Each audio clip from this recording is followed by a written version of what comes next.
many people. I'm glad. I do not like panels and public speaking at all. All right. Right.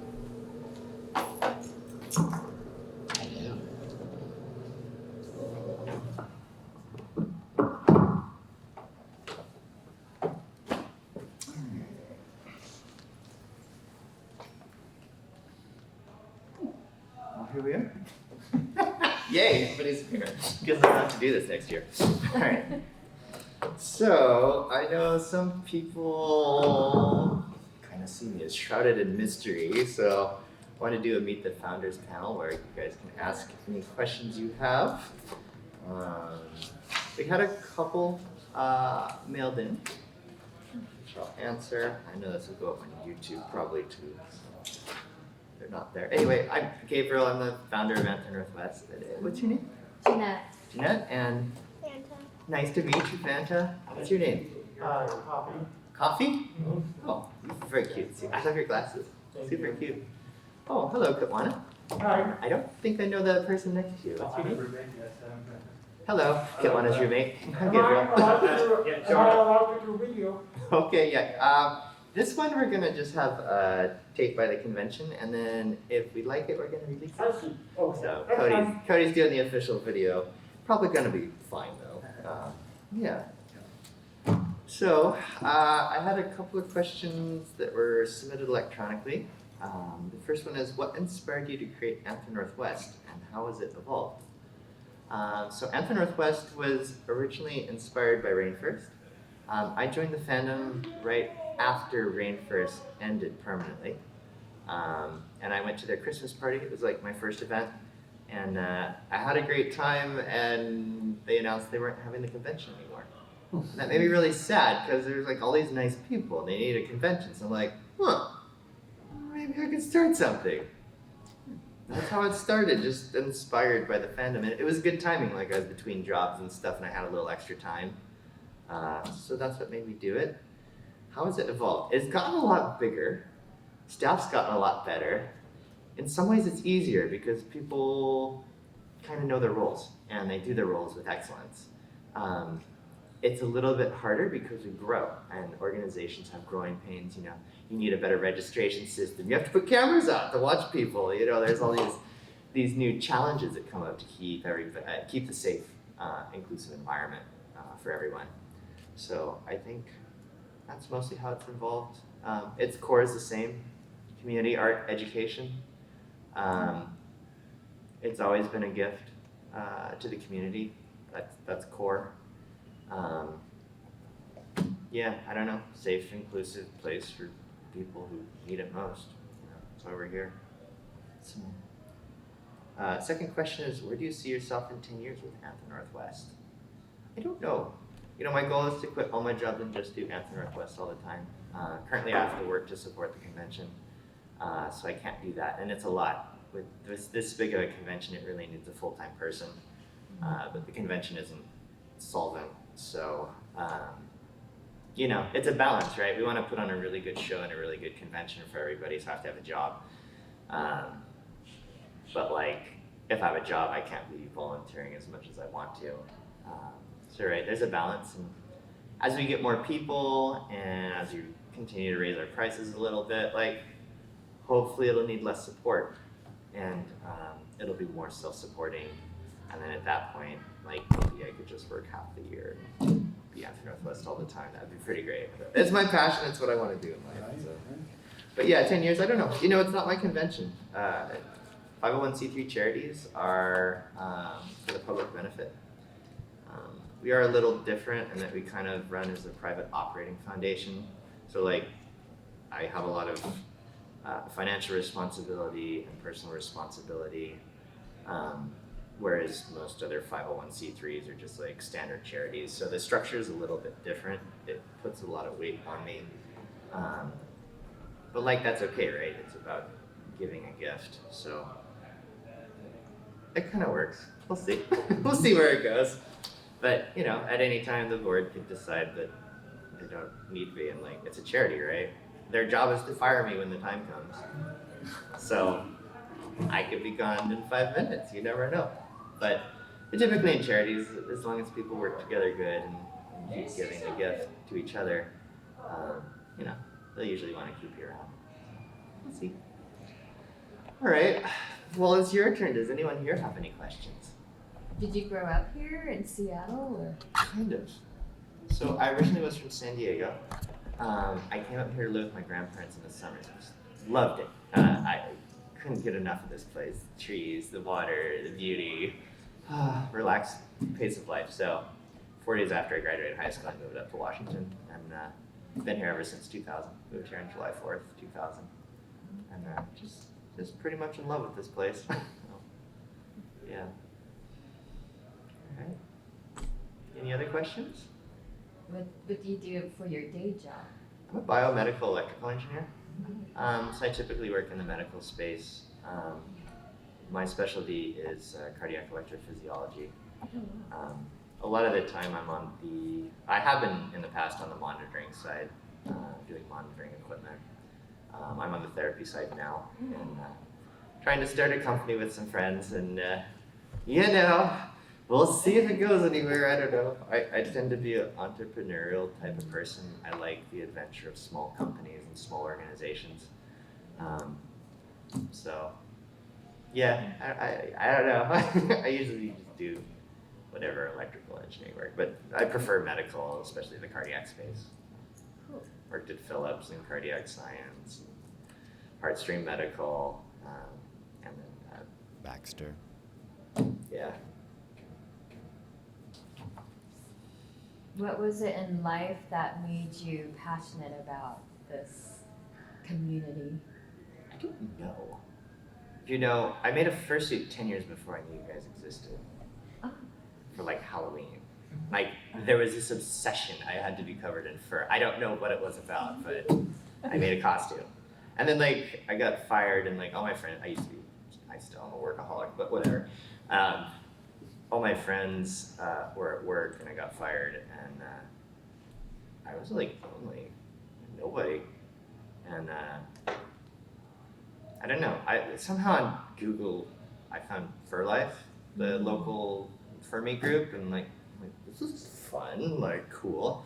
Went and checked it out, and kind of fell in love real fast. It's a pretty great community. So yeah, I don't know. I think for some of us, there's just something inside of us that needs the costume. It's helped me grow as a person a lot, and experience community and a lot of things I never would have experienced otherwise. Very thankful for the community. What would you recommend for young furries? Stay close to mom. Be careful. You know, I think the Moms of Furries room is really a good place to have community. They'll be here today, so you know, check with them. It's on the 5th floor, 505 or something. You know, all my kids are old and I'm adopted, so I don't really have good parenting advice. I don't know. But, you know, I think it's really special that you're here with your child. I know it can be weird being at a furry convention and stuff, but like, you're pretty lucky. My parents never took me to a furry convention. It's pretty good. So, did you make your suit? No. But I am making one. You are? That's awesome. What's your character? I technically just took the name from the other character to this one. Okay. Just because I wanted to give it the same name. For no reason. What's the name? Fanta. Fanta? Okay. So I do have like some pictures of it, but like just the reference. Mm-hmm. And then it's a bat-eared fox. It's blue. And yeah. Fun. I'm glad you're making your own suit. I encourage people, if you have any artistic inclinations at all, to She does. you know, make your own suit. I made my first suit too, and it gave me a really good appreciation of how hard it is to pull it off. It took me like a year, and it's hard. I was like, this is like 6 or 7 years ago. I'm like, I'm not gonna pay $3,000 for a costume. Are you kidding me? And then I like learned how hard it was, and I was like, I would happily pay $3,000 for a costume. Like, oh, wow. So it's tremendous. We amount just of got support. her a sewing machine for Christmas, but we all don't know how to sew. So Okay. here at the Together. convention, we're gonna take a couple of the classes. Yeah. Yeah, there's really good artists here that can help teach you. And then there's a first seat making here with all the free fur and stuff. So Ooh, cool. enjoy. There's a couple of sewing machines up there too that work okay on fur. Nice. Cool. Well, I don't think I'm Gabriel. What's your name?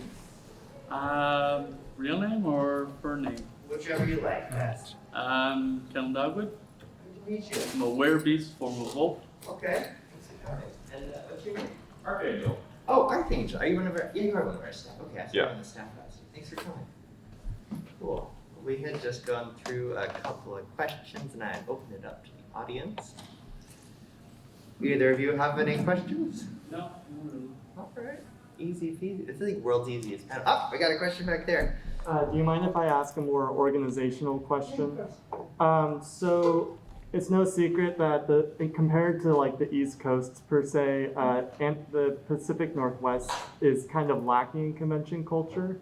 And so I was wondering if A&W was doing anything outside of just the con itself to promote our con culture here in the Pacific Northwest. A good question. So we belong to FCLR, which is Furry Convention Leadership Roundtable.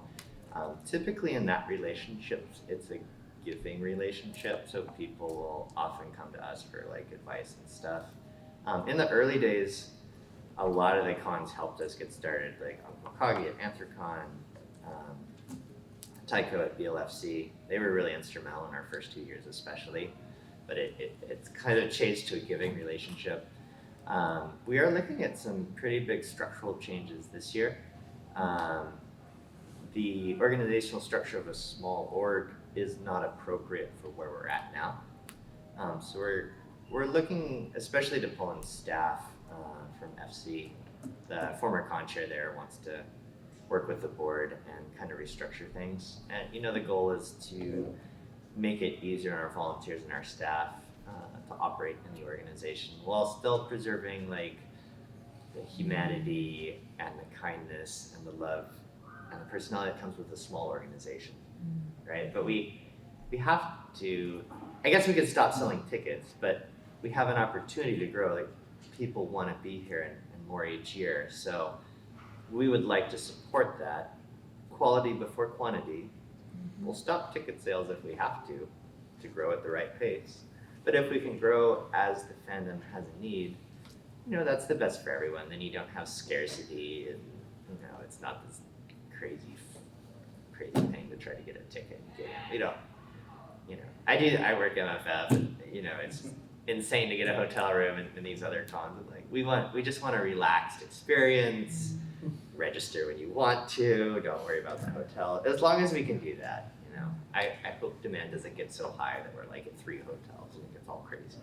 You know, it's up to you guys. All right, my name's Gabriel. Nice to meet you. What's your name? Vincent. Yes, nice to meet you. Another guest back here in the front of the line. Hello. Hey, what's your name? Tristan. Nice to meet you. Yeah, we kind of just opened it up for questions. If any of you have any other questions, happy to answer. Yeah, Archangel.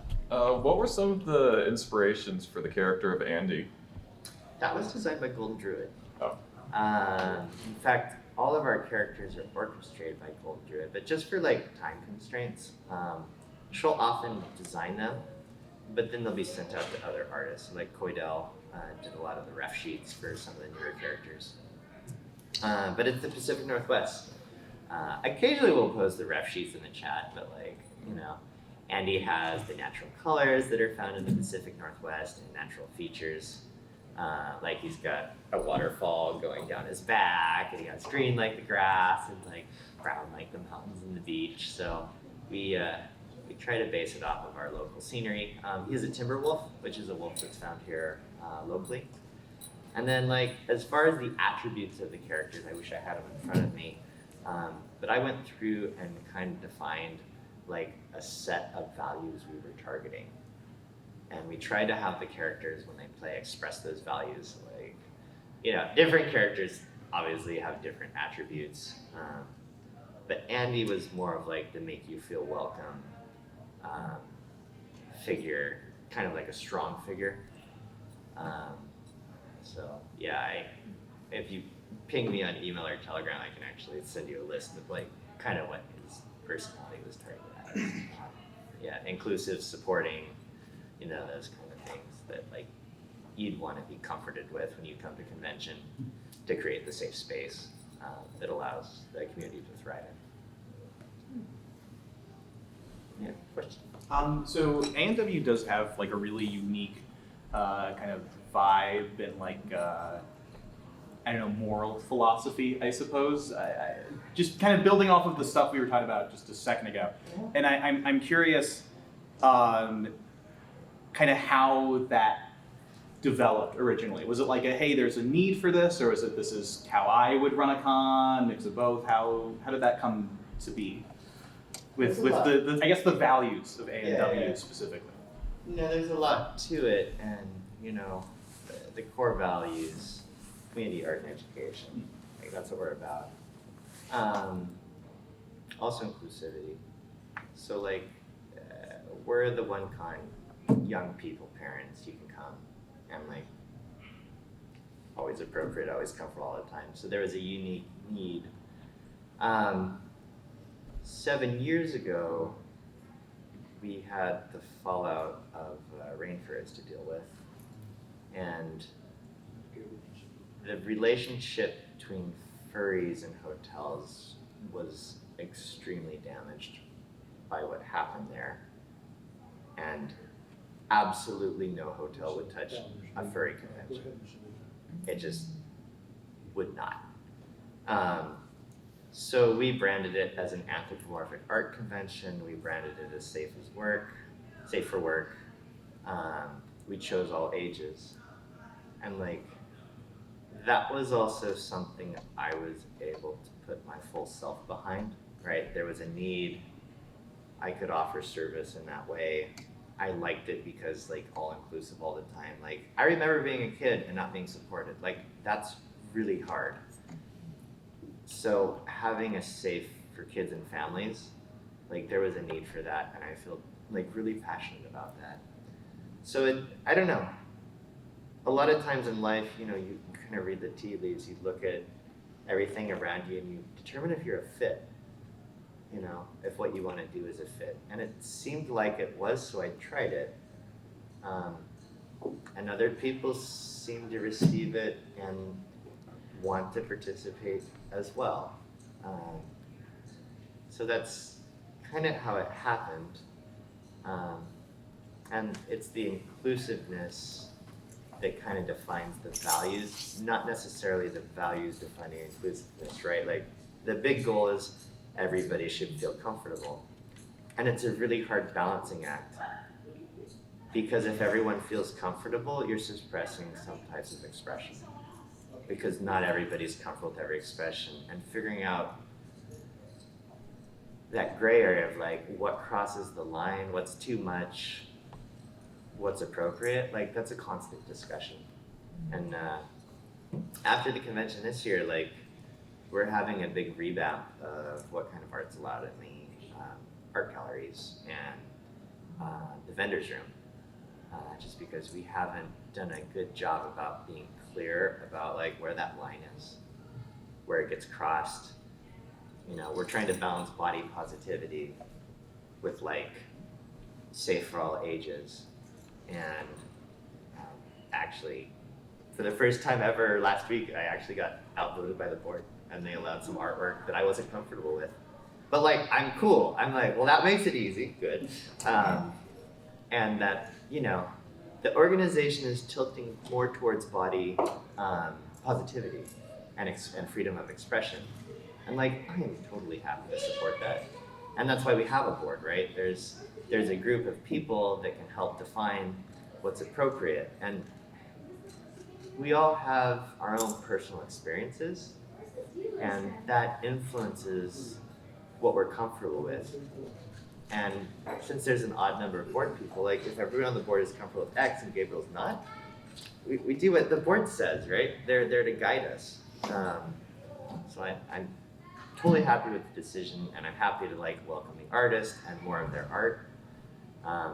And we also have art of special merit. So like, you know, throughout the ages, there's been art that shows stuff that is absolutely exquisite and exceptional. Maybe it's expressing beauty or an idea that needs to be expressed, but maybe it doesn't meet content requirements. Well, we have several pieces this year that normally wouldn't be allowed because maybe they show too much, but because the art has such powerful meaning, it has to be shown. So we put a story next to the art. We tell you what it's about, and you know, we have it out. Because the net benefit to the person from that expression of that idea is something that's really core and really important. Any other questions? You just joined us. My name's Gabriel. What's your name? Taxi. It's nice to meet you. Thanks for being here. Nice to meet you too. Well, do you guys have any other questions? I have another if people come.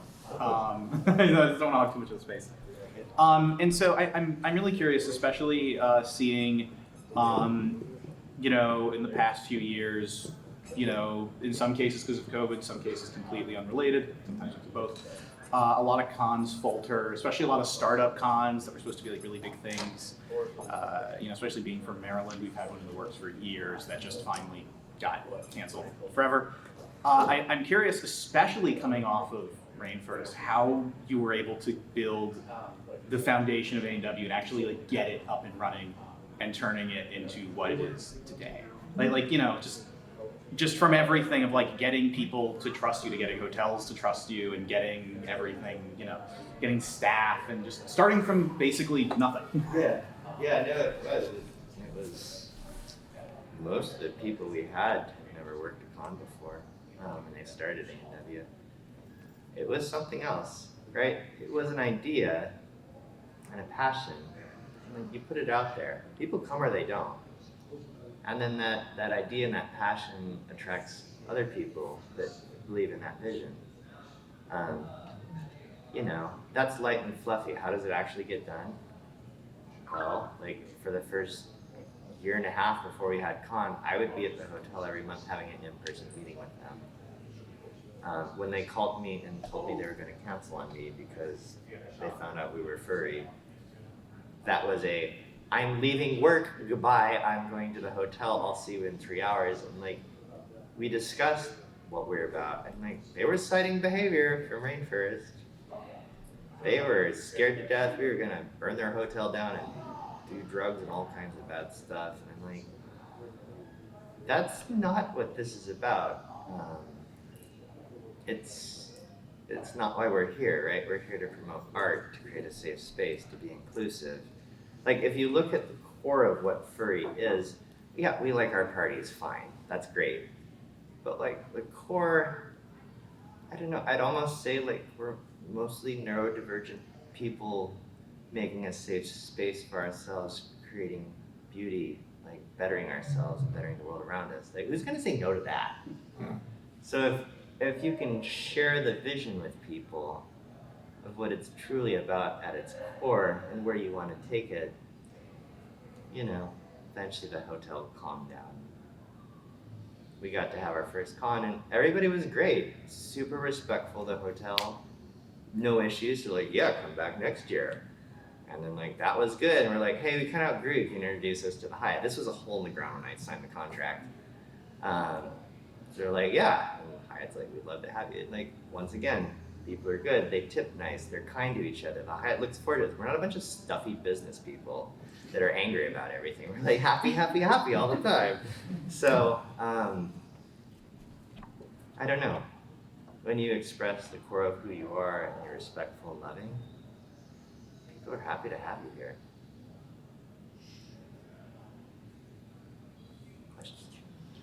So about the size and how big A&W has grown, how many paid staff does A&W employ approximately? We don't really have paid staff. We hire some like contractors to help with security. We hire NASCO subs to do like badge check. If we can't fill out our volunteer roster all the way, we get some help. I know that like on Monday, everybody's tired and wants to go home. Like I hired 5 NASCO people for 4 hours. Like, you know, they get paid. They're not furries, but like I know I need the help because I don't have volunteer coverage. I mean, no one, like the volunteers are all volunteers. For me, Anthro Northwest is a money pit, not a, it doesn't give enough. Like, nah, you don't get a hotel like this for cheap. So, and you know, that's one of the things we want to address in the future is trying to break even. So we can keep going as we get bigger, the bills get bigger, but also we raise the membership price, but like we want to be inclusive. I don't want people to have like a $500 bill like they do at ECC to get in. Like we want everybody to be here, but we have to balance and we want nice things, we want a nice hotel. You know, it's, I think every con goes through this and has to figure out how to make it work. It does get easier as you get bigger. So even the board members are volunteers then? Yeah. Yeah. As you get bigger, you get more comp rooms, so like, you know, people can stay at the hotel and help longer and stuff like that. We do pay some of the AV people for like equipment rental. So there's a couple of people who are providing lights and equipment. We do have an AV contractor, Kelsima, that provides $500,000 worth of goodies at a very discounted price. Like they're nice, they're super kind to LGBTQ people, so they take really good care of us. But yeah, it's a labor of love. I mean, the reality is like you couldn't pay somebody right now to work here. The income versus expense ratio is red. So it just, yeah, I would love to have this be my job. I don't know if that'll ever happen. Finances. Furry's not rich, right? We're lower on the socioeconomic platform. So like, you know, if we charge $500 like ECC does or something like that, sure, we could have a couple staff that were paid, but at 89, like the feast is like $45 a person. Licensing costs, all the entertainment we provide, it's just, doesn't work out. But, you know, it's a gift, right? We're not here to make money. Yes, we need to like make it balance out eventually, but it's love. It's a gift of love. So as long as we can keep doing that, cool. All right. We got one over there. I was going to ask, oddly enough, this kind of relates to what you were just talking about. Have you ever considered selling the stuff, having like an online store for the stuff in the convention store? I mean, I personally flew here, so some of the bigger objects can be a bit hard to get on a plane. And I mean, if there was an online shop, I would certainly be up for games. It's a good question. We get requests during the year to sell merch. We get a special tax status by having the Constore be a fundraiser each year, which makes it a lot easier to operate it. The special tax status is only available if you do it like once a quarter max. So an online store would make the reporting requirements, which are already quite onerous, really difficult. And then like I'd have to like ship stuff all the time all year. We don't have staff for it, so that's why we don't do it. But it is something that would be pretty nice. When we started, we did go to meets, and sometimes we would sell shirts and stuff like that, you know, back 7 years ago. But it's a little too much to bite off now. So, but it's a good question. All right. Any other questions? Last chance. Looks like you might have one. Maybe. I'm thinking of one. Yeah, Maybe. might ask later. Yes, yeah. Might ask later. Sorry to put you on the spot. I do want to commend you and give you gratitude and thanks for all the labor of love that you have been putting into this convention. Happy to do it. And you know, like, I don't know, the contributor roster this year, it's over 300 people. Like, wow.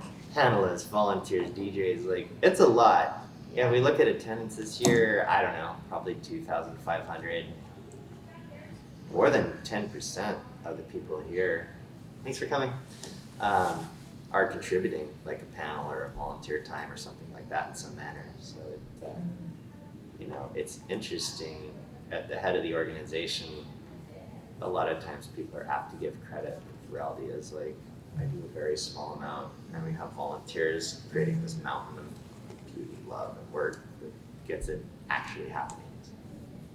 Appreciate that. Yeah, it's more a reflection of The community. Yeah, community. It is a community thing. It absolutely is. More personal question. What's your favorite animal? Goat. I used to raise goats. So I would walk around where I lived with a herd. About 7 goats at one time without leashes, just walking around with those shepherd's crook, eating all the blackberries. It was pretty fun. But when I joined Furry, I was traveling a lot, especially those initial years. So when my herd got kind of old, I could replenish my little critters. So I don't have goats anymore. I miss them. I miss them so much. Good little creatures. Raise your hand. Yeah, what's up? Yeah, I mean, this is if nobody else's questions. I have plenty that I can find. So, I mean, how much time would you say you spend working on the con each year? Because I have to imagine, as someone pretty high up like yourself, you're working on it all year round. I imagine it, ebbs and flows, but I'm curious if you have like a rough estimate. It's a lot. During the busy season, like maybe the month leading up to con, I'll usually take a leave of absence from work. Probably 60 hours a week is minimum. 80 is probably closer to it. During con, wake up, eat breakfast, do the thing, fall asleep delirious at night, it's so much. It's a lot. As the founder, my job is really to do what doesn't get done. So I don't really have much of a set schedule and a set of jobs, but I fill in wherever I'm needed to try to just keep things moving forward. A lot of the operations team is like that. We help each other. We kind of tag team problems. We get through it, whether it's schedule or hiring something or working through disciplinary action, something weird that happens.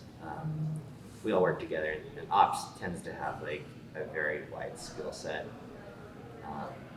People that are just regular volunteers in the organization, honestly, like, what do we usually have, like 15-hour minimum, something like that? But a lot of people give a lot more. I mean, we got here last Saturday and have been setting up every day, all day, ever since. Like, people have been working like crazy to make this happen. It's a lot. I think probably off season, at least 20 hours a week, sometimes more. Like, it's clearly a full-time job. Need volunteers, you know anybody. Kind of distribute that load. And it has been getting better to distribute the load, but we're also growing, so you need more people. Please volunteer. And so I'm actually a little curious then. Obviously you've been with it since the beginning, and would you say it gets easier as time goes on because you have more people, you know what you're doing more? Or is it like, well, hey, now you have a lot more responsibility and there's a lot more to work with? Do they kind of like balance each other out? Is it easier, harder? I'm curious. I think the difficulty for me is when life challenges stack on top of each other. Life has a funny way of doing everything at once or nothing at all at the same time. The last 2 years before con, like, I look at myself in the mirror and like, ooh, I look terrible. I am so tired. That's because I had personal emergencies at the same time. But right, the show has to go on. There's thousands of people that need you there. So you just, like being a parent, you give and you give and you give the best that you can. And it's a hard balance because if we don't take care of ourselves, we can't take care of those we love and those around us. It's a balance I'm always trying to do better on. But yeah, it's a lot. As far as getting easier, like this year was much smoother and much easier than the last 4. COVID affected all of us. There's the physical problems on the surface, but there's also the psychological problems that going through something like that causes us. There's been a tremendous amount of progress on the psychological healing of society. We see it all around us. People are a lot nicer than they were this year, and they're about 1,000 times nicer than they were 2 years ago. That was hard. It's a very hard year. So, society around us contributes to mood, what we've gone through, and it all kind of gets whirled around together and creates the overall experience. This year's easier. There's more to do, but it's easier because people are in a better headspace. What's your day job outside of A&W? I covered this before you got here, but Sorry. I'm a biomedical electrical engineer. I specialize in cardiac electrophysiology. Yeah. So typically I design like heart monitoring equipment. I design the firmware and the hardware for the RD Diagnostics CAM patch, which is owned by Baxter. And right now I'm doing electrophysiology therapy. I help design devices. Actually, now I just kind of lead the teams. Back in the day, I used to actually do the real design work, board layout and stuff like that, but now I just help lead the team. It's a little bit different, but also like being in a team leadership role is a little better because I have more time for A&W. So, it works. But yeah, I love designing electronics, putting art into circuits. If you look at my designs, they're curvy and weird and artistic. Like, they used to design circuits like that, like in 1920 and 30 when people were hand drawing stuff before they got like everything was square. And I don't know, that's just how I do my designs. I try to create beauty in anything that I do. One thing in life that's important to remember is if you do something with love, it really doesn't matter what it is. The janitor, if he cleans with love, he's making the world a better place. It's not a glorious job, but it's a really important one. So when I design a circuit, I try to infuse love into the design in every trace. When I do Anthro Northwest, I try to think about the people that we're in service to, how they feel and how to give them the best experience. So regardless of what you do in life, if you do it with love, you're making the world a better place. Question. If you had the chance to, would you make a goat fursuit? I don't think so, and I don't know why. I love goats. I don't know. I don't think I really identify as a goat. I know goats very, very well. We have a different personality. I'd have a hard time being a goat. So when I'm in my first suit, it brings out the qualities that I can't express when I'm out of suit. It brings out the best of who I am. I have a couple different suits and they bring out different essences of my being, and I express them there, and then when I go out of suit, some of that stays. I try to keep those best parts on the surface, but it's hard. I have played Andy twice. I hate being in that costume because he doesn't reflect my essences. I have to perform as a performer. I can't be myself.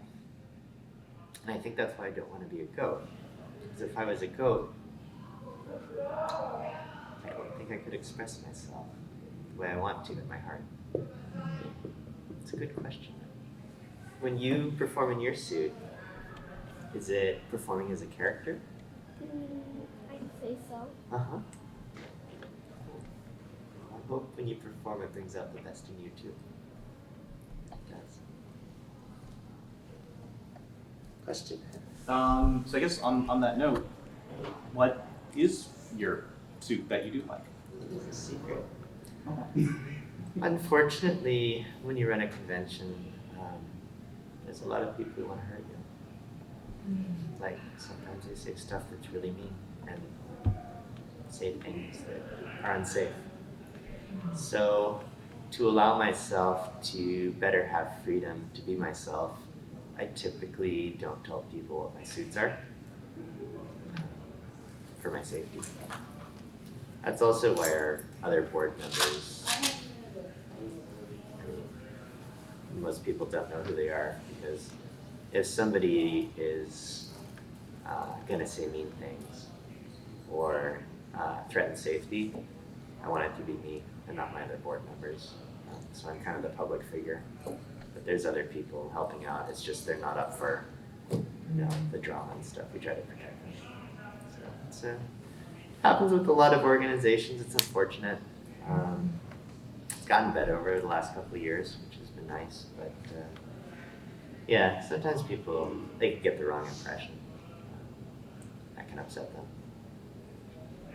On that note, I understand that this question, you don't want to answer. Do you ever go around the convention in sort of in secret, just to sort of relax and chill? Well, as much as one can. I've done that twice in my life. I went out for about 15 minutes. Normally, I don't have the time to go out and suit because it's just one thing right after other. The second Anthro Northwest, I did get to go suiting for a little bit. I also, I'll often get a migraine when I'm in suit, just from the heat. So to be my best to serve all of you here, it's not very responsible for me to do that. But I typically, like my fun convention is Texas Furry Fiesta. So I'll go to that convention, I'll relax, and I won't be a volunteer, and I'll get to do that. Most of the time when I go to a convention, I'm serving at the convention and volunteering. Not like I don't do positions of responsibility. Like you might find me running a camera, or like maybe at the most being, like Cody over there, awesome guy, or being safety staff. That would be the most. For very special conventions, I do that. But yeah, most of the time, I just want an easy job, keep it chill, and if possible, just go as an attendee. But starting a company is a little bit tricky, so I may not actually go to any cons this year just because, you have to be responsible and you have to budget time as well as finances. So this year might not be my time to do that, but I hope in the future, I'll get to. I really like to go to convention, especially faraway ones. You get to meet new people that you won't find locally. Good question. Yeah, you already knew that. You're so good at it. So I'm curious. I could be mistaken, but I think the way you do theming is very unique compared to other cons, if I'm not mistaken. You're right. How did that come to be? Why do you do it this way? It's just such a. I haven't seen a similar setup anywhere else, so I'm curious how that came to be. Well, our charter is to create beauty on the inside and outside of people, and theme is a good way to help express that beauty and develop that beauty. So we try to choose humanities-focused topics. The first year is pure imagination. The second year is exploration. We've started doing sets of 4. So friendship, love, family, and next year will be remembrance. Cycles of life. Don't know what the next set of 4 is going to be. We're trying to figure that out. But we want it to be something that helps people grow and express the beauty inside of themselves. While I think most furry conventions are concerned about beauty and making the world a better place, I don't think there's any others that are humanities focused. And that highly influences our themes. That's kind of why we do it that way. If you have theme ideas, let us know. We're looking. And we plan. Gosh, this set of 4 was planned 5 years in advance. Yeah. And so I'm a little curious, when you plan the set of 4, Does that include all the story arcs at once, or is it kind of just to give you a baseline to work off of and then you figure it out once you get there? And we pick a word, and then that word starts getting developed over the years. So we knew the 4 words 5 years ago, but like the art for ANW7, we started on that maybe 4 months ago, and we'll have some of that out after con. This year was hard because we had a very large story to tell, and we've never had so much art before. Usually it's like 2 or 3 pieces, and this is just like huge family artwork. Like, yeah, I think we have 8 or 10 pieces. A lot of artists involved. So yeah, it takes a while, and then like merch and stuff takes about a year to get developed. So we'll have plush of the kids and stuff next year probably. That's all in development right now. So it takes a lot of planning and a lot of work to bring what you have here. I think most people don't have any idea what's under the hood to run a furry con. Like, it's a lot, and it's just people's love and dedication that makes it happen. A lot of good volunteers. Sure. On the note of, most people don't know what it takes under the hood. What would you say, in your experience, is the most analogous thing to running a fur con? Gosh, it's not really any experience like it that I've had. It's very unique. No, I honestly don't know how to describe it to you with words. It is such a unique beast. And Anthro Northwest is a unique convention itself. It doesn't run like any other con. I think in the future it'll be similar to other cons just because we have to grow as an organization, and a more professional structure will be helpful in that. The things you have to work through and deal with is unique because the community is unique, and the goals of this organization are unique. I tell my staff, like, when you evaluate a situation, I want you to evaluate it in love. Businesses are usually concerned about financial or, looking good, whereas we're here to share love. It's a different process you have to train people to go through. Assume the person is honest, assume the person means well. Furries are amazing people. Like, bring my grandma's scissors every year to the fursuit room, and they always come back. Like, how is no one ever steals anything? It's really nice. So it's a good community, and because people are trustworthy and good, that allows us to offer more to them because the trust is higher. It's nice to have you all here. Anybody else? Oh, got one? Sure. I've never seen I've never seen this stuff in the convention store like at any other convention, like plush blankets and kigurumis and one. How did you get all that to come about? Well, originally we started with GAN memorials for our plush, and we found out, we thought they were an American supplier, and the reality was they were just getting stuff from China. There's a website called Alibaba where you can put out bids for production orders in China. And basically we look at products that are available, we find a factory that has been around for a while and we think might do good, and we order prototypes. Like, it is the Wild West. It is crazy, it's hard to find good people, but we do, it can take years to develop a product, but we're always working on new products, and we have people design the art for the product, and we send it to China, and we're like, hey, make this, and it comes back, like the eyes on the back of his head or something. It's terrible always the first time. Like, oh, okay, another $100 for another prototype. By the third or fourth time, like, it's usually looking pretty good, the quality's pretty okay, and yeah, that's how we do it. I wish we could source locally, but we just, nobody makes this stuff here. You can get stuff from Germany, but we'd be paying like $300 for a handy plush. We can do that. So it's interesting sourcing globally, but yeah. takes about a year. Shipping takes about 2 months. It's just slow and it's kind of expensive. And the art, you really have to do a good job here because art that like Western countries are interested in and feel comfortable with is very different from like Eastern countries. So like they'll interpret the artwork in a way that probably wouldn't sell good in America, typically. So like there's this process of feedback and kind of adjusting it for what we think would be more westernized tastes.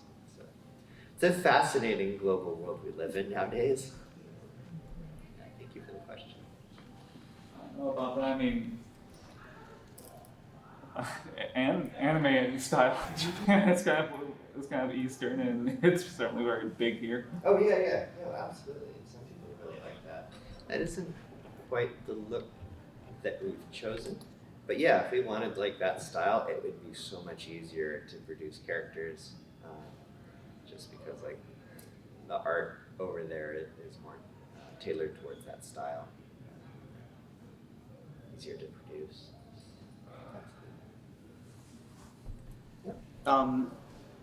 If you're allowed to answer this, you know, I was with some friends of mine. When we got in, we were looking at the papers the Hyatt gave us, and we noticed the term furry is almost never used. And I'm curious. I'm assuming that's intentional, and I'm curious why that is. It was. In fact, the first 2 years, we absolutely banned the use of that word, and that is because the hotels were so afraid of furries that if we used that word, we couldn't have a venue. Like, we had to use the word anthropomorphic art. And like, it was a good word for us too, because as a con, we're a little bit different, right? We are very art focused. Now several of the local cons have branded themselves as anthropomorphic art, so whatever. It's lots of fun seeing. And it's also like, we have a track record of 7 years of good behavior, so we can use the word furry. I have been using that word and transitioning documents over, but like originally everything was written as anthropomorphic art.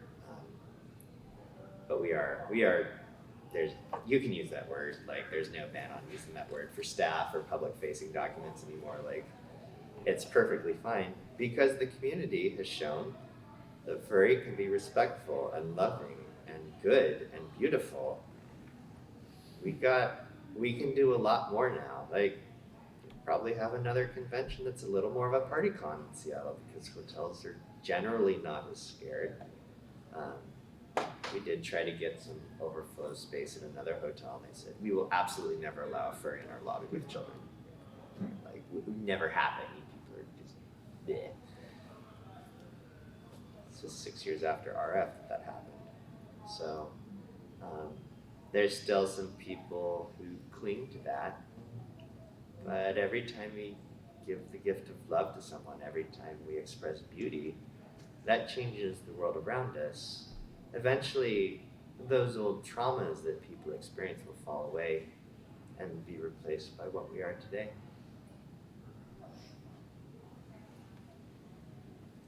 All right. Anybody else? Question? Can you hear me all right? Yeah. Okay. Do you have like projected attendance growth for like next year and the year after? So. Yeah. We average a 15% growth a year. COVID, we went down, but then we went up by 30%. The last numbers I saw were 10% for this year, which is, I mean, it's great. The economy is terrible. Like, Seattle is expensive and hard to get to. Like, any growth at all, pretty cool. Our numbers were going nuts on Thursday with last minute express registrations, so we might do better than 10%. And I know the hotel got a ton of last minute bookings. So yeah, I don't know. We'll announce it at closing, you know, how we did. As far as like projections, typically I will plan for 30% growth. I will budget for 15% growth. So that's kind of how we have our safety net. The tricky part is if you tell the hotel, I want 1,000 rooms, and you block it, say you sell 699, well, you have to pay the difference between your attrition and what you sell. Pay for empty rooms, full price, all the taxes and trimmings and everything. So, running a convention is scary. You have to guarantee those numbers. You don't make it, you're out of business. So,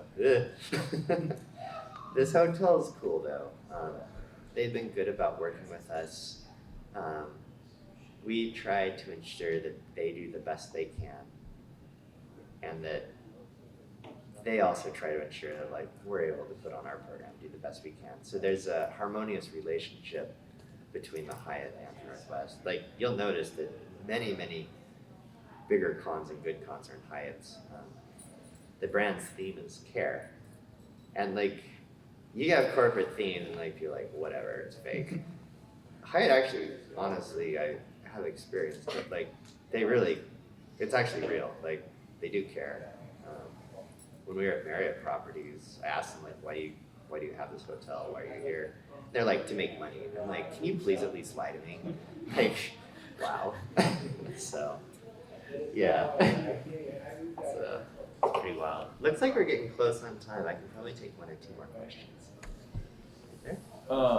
So whenever I tell someone about Anthro Northwest for the first time, they always assume it's in the Seattle Convention Center. Oh, really?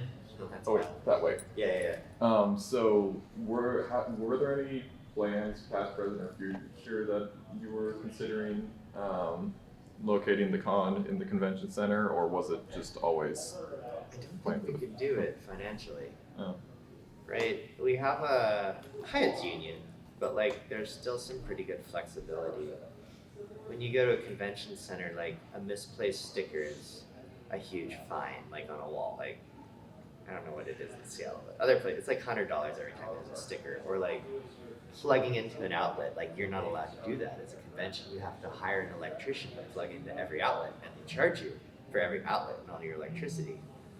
So, that's why ECC is, it's 60,000 people, but the tickets are $500 because the cost of being in there is so high. Also, it changes the energy.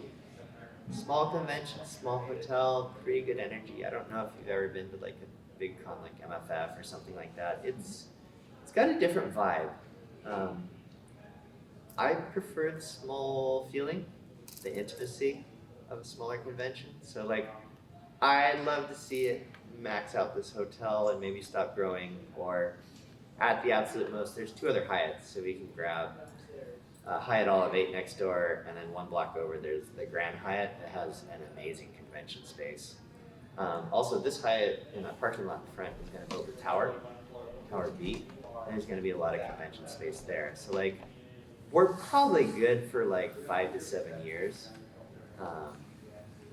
And then at that point, you have to figure out, do you want to grow or do you want to limit ticket sales? And that's a protracted discussion that needs to happen with the board. But luckily we're not there yet. I don't know. We're like 1/3 of the hotel right now. I think our peak room night's about, closer to half. Like 600 rooms peak for furry con attendees, and they've got, 1,400 rooms total.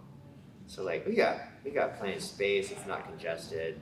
Floor 4 is ours next year if we want it. So we're good here for a while. All right, I could take 1 more, or gonna hit time here. All right. So I'm curious on thinking like you're talking about like potentially in the far future maxing out the hotel, and then I'm curious, do you expect because at this point it's been 7 years, right? You've known this for a while.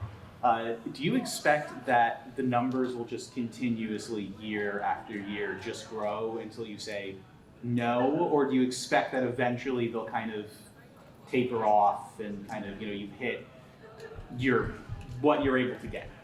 Good question. So Seattle's probably the most furry city. Furry globally right now grows about 20% a year. Conventions are interesting right now. Like some lost 30% this year. MFF went through the roof. I don't know what's gonna happen. You know, it's really about the fandom. So if we look at other fandoms, like comic conventions and stuff like that, you have a particular following of a character, like Superman or something like that. And as Superman is popular, you know, convention attendance goes through the roof. But when that generation stops going to con, it crashes and burns. With furry, it's a little bit different. We're always making new characters. We're evolving as a fandom. We're young. People are attracted to us.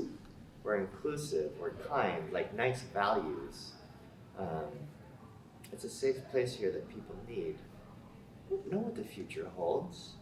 I think for a while it'll grow. I don't know if furry will keep getting bigger or not, you know? We're sort of a little bit, kind of getting a little bit mainstream. We're not there yet, you know? I hope we're never ECC and have 60,000 attendees, like, ugh, too much. But, yeah, I just don't know. For the next, our contract for the Hyatt, we negotiate out 7 years in advance. And we put 15% growth every year. And at the end of each year, we adjust that. And typically it's an up adjustment. We adjust it down for COVID, but, you know, try to look at our crystal ball and predict it the best we can. 7 knows? years in advance is normal. That's like a long time. It's a really long time, but we like that stability. Okay. So we lock in the room rates 7 years in advance, the fees, pricing, all that stuff. And the hotel likes that because they have a steady source of income. I like that because like it's the same weekend, it's the same place, we know what to expect. There's no last minute craziness. your logistics. Yeah, so it's if you can, it's a good way to do it. And the hotel is flexible enough that like they want us to be here, so they'll work with us if we need to go up or go down a little bit. No big deal. And the main thing is they want to know, so that, like if we're like, hey, you know, room block isn't looking good, they'll open up a bunch of rooms and sell them to other people, like just people that happen to be in Seattle for an event. Or if I'm like, hey, rooms are going awesome, like give us some more. They're more than happy to like fill their hotel with furries. So, you know, it's like many things in life. It's really it's a relationship. We see ourselves as partners with everyone we work with. We're not a customer. We want both people to do good. So like, I don't know. You can do more together that way. All right. Well, thanks for being so nice. I appreciate you coming. If you guys ever have any questions or anything, you can always email me, or I usually answer the phone. If it's not con time, I'm the one who answers it, so call or whatever. But anyway, I hope you all have a beautiful convention, and thanks so much for coming today. Thank you. Thank you. Thank you.